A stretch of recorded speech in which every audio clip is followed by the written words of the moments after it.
Hello and welcome to another Ancient Warfare Answers episode.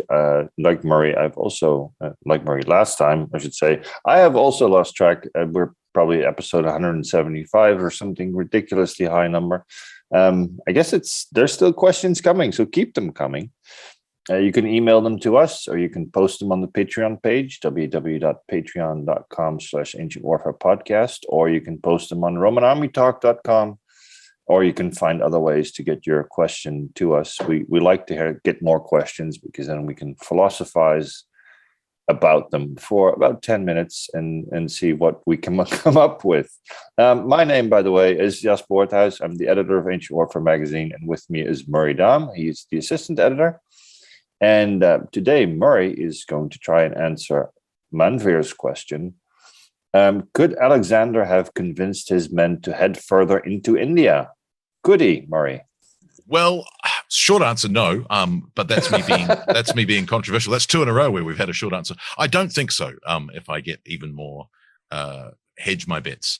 One of the things is, of course, that by summer 326, the army's been, continuously campaigning since 334 when they invade the Persian Empire, and they've met with success after success after success. And Alexander has kept pushing them. And then, of course, there's this idea that when you get to a certain point, you're going to be able to see the ocean. They get to that point, can't see the ocean. Then, it almost looks like the world is inexorable, that they're never going to get to the end. And I think in the summer of 326 on the Hyphasis River, when, it just comes to a head, and it's an interesting part of Alexander's generalship, because by that point he is essentially he hasn't lost them, but they're going to be lost to him soon. They begin to grumble, and they will mutiny in 324. So it's almost in a way that Alexander's conduct has lost his men's confidence. So, and another part of it is probably that he's never satisfied. That here he is, he's conquered the Persian Empire. We've gone as far as any Greek has ever gone. Is this enough for you? No, it's not enough for me. We're going to go into India now, and how big is India? And there's stories of how vast the Indian empires are. And so there's this sort of idea that Alexander's never satisfied. And so what we have in Arian is one of the officers named Coinus, who's kind of introduced, but he's actually quite prominent because he marries Parmenian's daughter. So he's quite a senior figure, and he is the mouthpiece of the dissatisfaction of the soldiers with Alexander's plan. And Alexander's reaction when it's basically let's not do this is to basically have a hissy fit. And he says, well, if you're not going, I'm going anyway, and anyone who wants to can come with me. And goes back and sulks in his tent just like Achilles. And so then, of course, when he sort of expects them to change their mind and to it's I don't know, amateur dramatics is always an interesting analogy, but there's always a point, it seems, in amateur dramatics where the director gets into such a tiz that they threaten to storm out of the rehearsal, and the scenario that plays out is someone is supposed to stop the director going, no, don't leave, we can't do it without you, and therefore there's a placation and you need me, I'm essential, and the rehearsal goes on and the authority is reestablished. And not to be too flippant, that's what the scenario plays out to me with Alexander. That's what he's expecting. He's expecting his men to bow and break and go, oh, we were wrong, we're sorry, we upset you, of course we'll follow you. And that's not what happens. And so the big issue that happens after that is, well, how does Alexander get away from that issue? So he's, I will go without you.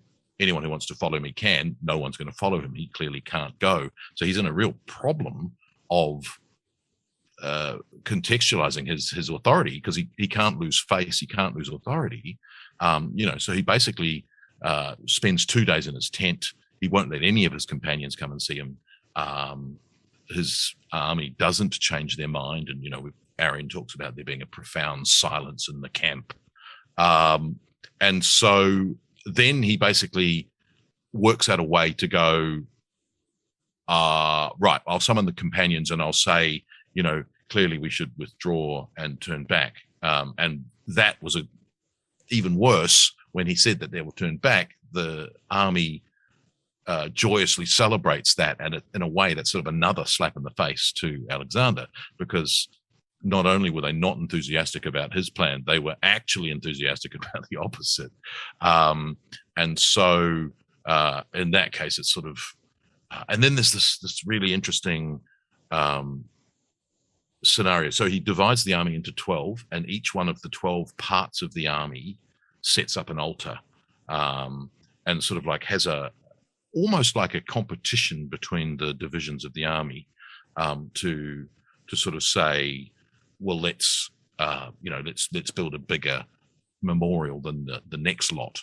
But the interesting thing about that is, of course, that if he's dividing his army into 12, essentially he's splitting his army beyond what they're normally meant to be split. So the Macedonian army, especially the phalanx, is designed on the fact that it has 6 divisions, and there are only ever 6 divisions in the phalanx. So by splitting his army into 12, he's basically splitting each one of those phalanx divisions into 2 as a way of basically separating them and separating the troublemakers and doing all sorts of things like that, which most people don't interpret that action as being that. It's sort of okay, we're not going any further, let's celebrate how far we got and then we'll turn around and leave. But I think it's actually, no, I think he's really trying to find the troublemakers and, talk to people in smaller groups that have broken up their usual power structures. Which suggests that it was far worse than the army going, now we don't want to anymore. And yeah, that sounds as close to mutiny. Absolutely. Well, and the mutiny at Opus follows, not long after. And I think the interesting thing with that is that that's not how it's presented. But by this point, you don't go from happily agreeing to go as far as your general takes you to utter silence and not willing to go a step further. That must have been happening, leading up to that point. And it's not the way it's presented in the sources. So it's an interesting one to sort of read the discontent that must have been growing. And again, when you have the mutiny isn't put in those terms. The mutiny is put in terms of orientalizing, that Alexander is adopting Persian practices and, allowing Persians to marry and proskynesis and all this sort of thing, not, a sort of a discontent within the army in general. So I think the interesting thing about that is that he couldn't have convinced them to go any further because they were at the end of their tether. This isn't the beginning of a process. This is if you think about the mutiny being the end of the process, this is halfway through. This has got a lot of discontent to get to this point, and then there's going to be more discontent to follow. Not this is the beginning of the discontent. So I think the short answer is no, he couldn't have, and there are sort of underlying reasons for that which we don't really get in the sources, but there must have been there, because this can't be the start of things. Thank you.